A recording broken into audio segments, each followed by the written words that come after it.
단풍나무. 가을사는 역시 단풍이 들어 아름답다. 따뜻한 남쪽에서 시작되는 꽃 소식과는 정반대로 북쪽의 추운 깊고 깊은 산골에서 시작된 단풍 소식은 나무로 내려간다. 매년 단풍철이 되면 단풍색보다 더 고운 빛깔의 등산복을 차려입은 사람들의 단풍놀이로 우리나라 명산이 북적거린다. 특히 내장산의 단풍은 유명하여 단풍놀이가 절정에 이를 무렵이면 이 산엔 단풍보다 사람이 더 많다. 단풍나무는 단풍나무과에 속하는 낙엽성 교목이다. 아기 손바닥처럼 갈라지는 단풍나무 잎새는 누구나 기억할 수 있을 만큼 특색 있다. 붉은 단풍나무 잎새를 갈피에 끼워가며 시집을 읽던 사춘기 시절의 추억은 누구에게나 있을 것이다. 부채살처럼 갈라지는 자루에 달리는 단풍나무의 꽃은 아주 작아 그다지 관심을 끌지는 못한다. 그러나 두 장의 날개를 일정한 각도를 이루며 마주 닳고 프로펠러처럼 빙글빙글 돌며 떨어지는 단풍나무 열매는 단풍나무 종류면 어느 것이나 갖고 있는 특색 있는 식과이다. 사실 우리나라에는 여러 종류의 단풍나무가 자라는데 열매의 날개 두 장이 만드는 각도에 따라 단풍나무 종류를 구별하기도 한다. 손바닥처럼 갈라진 잎을 가진 종류도 그냥 단풍나무를 비롯하여 당단풍, 좁은잎 단풍, 울릉도의 섬단풍, 이름 뒤에 단풍이란 글자는 없지만 분명히 단풍과 한 형제인 고로쇠 나무가 있고 잎 모양새도 이름도 별나지만 역시 한 형제임이 확실한 신나무, 복자기나무, 산겨름나무, 청시당나무 등 30종류에 달한다고 한다. 이렇게 수많은 단풍나무의 종류들이 있으며 특별히 구별이 어렵기도 하고 대부분 그저 단풍나무로 묶여 쓰인 경우가 많으니 앞으로는 단풍나무의 여러 종류를 모두 통칭하여 그저 단풍나무라고 쓰겠지만 꼭 기억해야 할 몇 가지 종류만 이야기해보자. 우리나라에 가장 많이 자라는 단풍나무는 단단풍이다. 우리가 관악산이나 북한산, 설악산 같은 곳에서 보는 단풍나무는 거의 대부분 당단풍이다. 중부지방에는 거의 이 나무가 자란다. 잎이 9에서 11갈래로 갈라지고 잎 가장자리에 톱니가 나 있어 구별이 가능하다. 진짜 단풍나무로 불러도 되는 나무는 제주도를 비롯한 남쪽 지방에서 주로 자란다. 한라산이나 내장산쯤에 자라는 나무는 단풍나무로 부르면 되는데 잎이 5에서 7갈래로 갈라져 당단풍과는 구별이 가능하다. 또 아주 유명한 단풍나무 종류에 고로쇠 나무가 있다.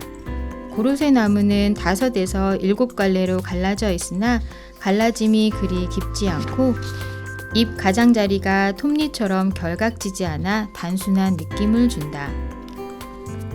이 고로쇠 나무에 얽힌 이야기가 하나 있다. 삼국시대의 백제와 신라의 병사들이 섬진강을 옆에 끼고 중간에 서 있는 백운산에서 치열한 싸움을 벌이고 있었다. 한 신라 병사가 목이 말라 샘을 찾았지만 눈에 보이질 않던 차에 마침 화살이 꽂힌 나무에서 맑은 물이 흘러나오는 것이 아닌가? 그 밖에 기억할 만한 단풍나무 종류로 신나무가 있다. 잎이 3갈래로 갈라져 다른 것과 구별하기 쉽고 단풍나무보다는 붉은빛이 덜 강렬하지만 그 대신 아주 고운 붉은빛이어서 훨씬 좋은 나무이다. 민간에서는 신나무 껍질을 달여서 세안약으로 널리 쓰고 있다. 외국에서 들여온 단풍나무 가운데 설탕 단풍이 있다. 캐나다의 국기에도 붉게 그려져 있는 이 나무는 북미 특히 캐나다에서 많이 자란다. 캐나다에서는 이 설탕 단풍에서 고로쇠처럼 수액을 채취하여 끓여 시럽을 만든다. 이것을 메이플 시럽이라 하여 판매하고 있다. 독특한 풍미가 있는 이 시럽은 당분이 풍부하여 설탕 대신, 그러나 설탕처럼 몸에 나쁘지 않은 건강 음료로 비싼 가격에 팔리고 있다. 핫케이크에 이 시럽을 발라 먹으면 아주 맛있다. 캐나다를 여행한 사람이라면 공항에서 갖가지 예쁜 병에 담아 파는 이 메플 시럽을 한두 개쯤 산 경험이 있을 것이다. 그러나 이 전통도 북아메리카 인디언들이 먼저 시작하였는데, 인디언들은 이 수액을 모아 장작불에 끓이는 동안 영화에서 자주 보는 것처럼 그 주위를 돌며 함께 춤을 추며 기다린다고 한다. 이 설탕 단풍은 목재로도 훌륭하고, 특히 이 나무로 만든 장작을 땔감의 여왕이란 다소 우스꽝스러운 별명을 붙여 부르는데, 그 이름에 걸맞게 서양의 벽난로에 불을 지피면 불똥이 튀지 않으면서도 불꽃색이 아름답고 냄새가 좋으며 뒤에 남는 재의 색깔까지 깨끗하다고 한다. 그 밖에도 우리나라에 자생하는 여러 종류의 단풍나무가 있고, 일본에서 조경수로 개발하여 들어온 것으로 노무라 단풍이라고도 하는 항상 붉은 적단풍, 잎이 갈래갈래 갈라진 세열 단풍 등 수많은 품종이 있다. 가을마다 온 산과 국토를 술렁이게 하는 이 단풍은 왜 생기는 것일까? 여름이 가면 광합성을 하여 양분을 만드는 잎의 엽록소가 더 이상 만들어지지 않고 파괴되어 간다.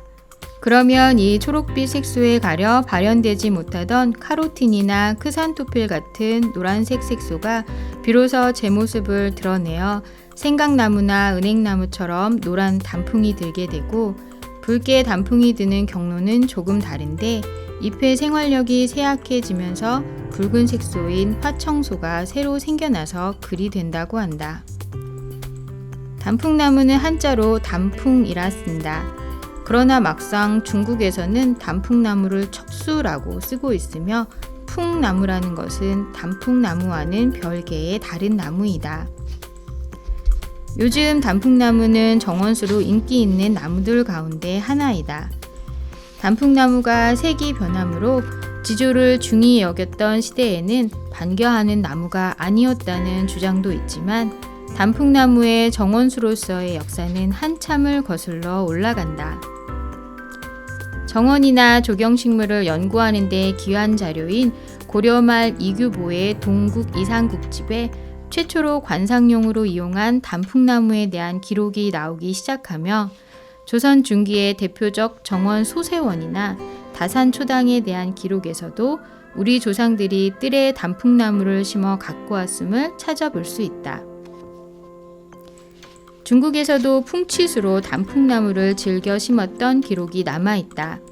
특히 한나라의 궁궐에는 단풍나무를 많이 심어 단풍나무 궁궐이란 별명을 가지고 있으며, 곽공부는 단풍잎이 아름다워 비단을 흔든다고 표현하여 단풍나무의 화려한 단풍을 극찬하였다. 단풍나무류는 목재로도 한 몫을 한다. 단풍나무의 속명인 에이서 역시 라틴어로 강하다는 뜻으로 나무의 질이 강인함을 알 수 있다.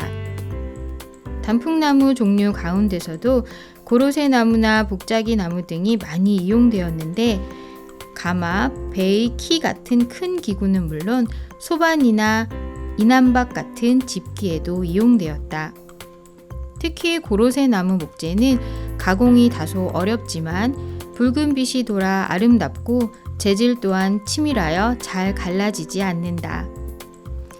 체육관이나 볼링장 같은 곳의 나무 바닥이나 각종 건축재, 가구재는 물론 악기에서 바이올린의 뒷판이나 비올라의 액션 부분은 주로 이 나무를 사용한다. 운동기구 가운데는 스키, 테니스 라켓과 볼링핀을 만들기도 한다. 영국에서는 사원의 단풍나무로 만든 맥주컵은 집안의 갑오로 내려올 정도로 귀히 여긴다고 한다. 이외에도 단풍나무는 우리 조상들이 먹을 것이 없던 시절 단풍나무의 어린 잎을 삶아서 우려내고는 나물로 무쳐 먹어 구황식물의 역할도 하였다. 별미로 이 단풍잎을 나무를 묻혀 썰어서는 은어와 함께 녹말을 씌워 기름에 튀겨 먹기도 한다. 일본에서는 이와 비슷한 식습관이 있는데, 몇 년 전 아소산을 찾았을 때 단풍나무 잎을 잘 보관하였다가 잎 모양이 그대로 드러나게 튀김해 먹는 것을 본 적이 있다. 그 밖에 서양에서는 지하 수맥을 찾는 다이빙 로드로 단풍나무를 사용한다고 하니 단풍나무의 신통력이 거기까지 전해진 것일까? 고대 로마에서는 단풍나무의 뿌리를 간장병의 약으로 사용한 기록도 있다. 일본에서는 우리나라와 얽힌 단풍나무 이야기가 하나 있다. 임진왜란 때 우리나라는 몹시 가물었다고 한다. 가토 기요마사가 우리나라에 쳐들어와 어느 마을에 진지를 세웠는데 그곳에는 오래된 단풍나무 한 그루가 서 있었다고 한다. 어느 날 이 나무에 사람이 묵힌 채 발견되었는데 이를 수상히 여긴 가토 기요마사는 그 자리에서 그 사람의 목을 쳐 죽였다. 피가 튀어 단풍나무를 적시더니 갑자기 하늘에서는 온갖 구름이 몰려오고 천둥과 벼락이 치고 비가 쏟아지기 시작했다. 워낙 극심한 가뭄인지라 우리나라 백성들은 전쟁도 있고 기뻐할 정도였다.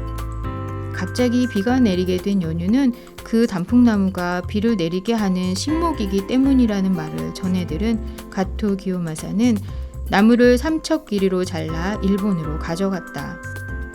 그 후 가토 기요마사가 딸을 시집 보내면서 이 신목에 토막을 주워 보냈고 그 다음부터 가뭄이 있을 때마다 이 나무 토막을 빌려 기우제를 지내면 어김없이 비를 내리는 신통력을 발휘했다고 한다. 그 옛날에는 일본에서 단풍나무 신목을 신통력과 함께 가져가더니 이제 우리나라에는 집집마다 노무라 단풍 같은 일본 단풍을 심어두고 보고 있으니 정신마저 빼앗길 차례인가 싶어 씁쓸한 마음을 감추기 어렵다. 단풍나무는 주로 종자로 번식시킨다. 열매가 녹색에서 갈색으로 변할 무렵 채취하여 저온에 저장하거나 노천에 매장했다가 이듬해 봄에 조금 일찍 파종하면 된다. 파종 시기가 늦어 지나치게 숙성되었거나 건조한 종자는 2년째 가서야 발아 함으로 주의해야 한다. 그러나 특별한 품종을 번식시키고자 할 때는 삽목해야 한다. 단풍나무를 잘 키우려면 땅속에 어느 정도 습기가 있어야 하고 직사광선은 피해야 하며 전정은 되도록 하지 않는 것이 좋지만 꼭 필요한 경우에는 자른 부위가 썩지 않도록 해야 한다. 가지가 굳어질 무렵 작은 돌기가 생기며 껍질이 회갈색으로 변하는 가지 마름병이나 잎끝이 변색하여 작은 돌기가 생기는 잎 마름병을 주의해야 한다. 그토록 화려하게 온 국토를 물들이던 단풍마저 지고 나면 겨울이 온다. 그러나 단풍으로 매짐하는 나무들의 장렬한 최후는 봄의 새로운 도약을 위한 기다림의 시작일 뿐이다.